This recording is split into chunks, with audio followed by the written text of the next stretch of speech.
నమస్తే అందరికీ. మహనీయుల ఆదర్శాలు,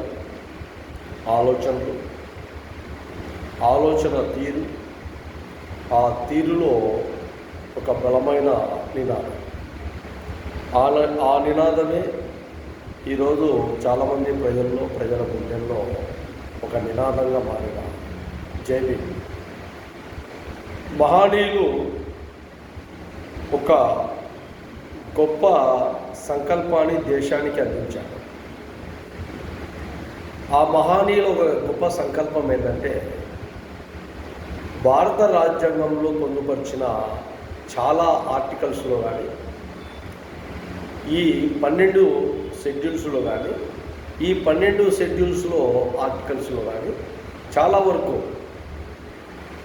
ఎక్కడ పేదరికంతో అనుభవిస్తున్నామో ఆ పేదరికాన్ని జయించే విధంగా చదువు ఒక బలమైన ఆయుధం.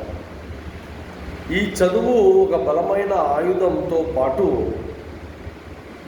ఒక బలాన్ని చేకూర్చే విధంగా దేశ సంపదతో పాటు నీ సంపదతో పాటు రాజకీయ విధానాన్ని అలవాటు చేసుకొని దేశ ప్రజలు ముందుకు రావాలి.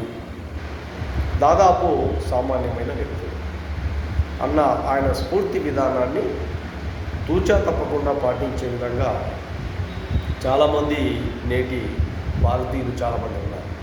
వారందరికీ కూడా నమస్తులు.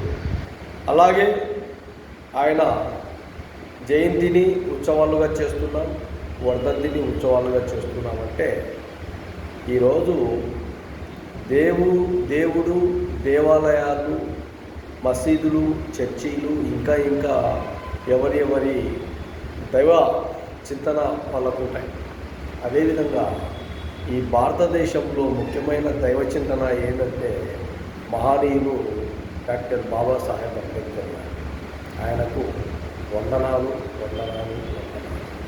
ఆయన వర్ధంతి సందర్భంగా ఆయనకు నివాళులు తెలియజేస్తూ, జోహార్లు అర్పిస్తూ, ఆయన నామస్మరణ ఈరోజు రాజకీయంగా ముందుకు వచ్చే విధంగా అందరం ఉపయోగించుకుంటూ ముందుకు వెళ్ళాలని ఈ విషయాన్ని ప్రజలందరికీ తెలియజేస్తాం.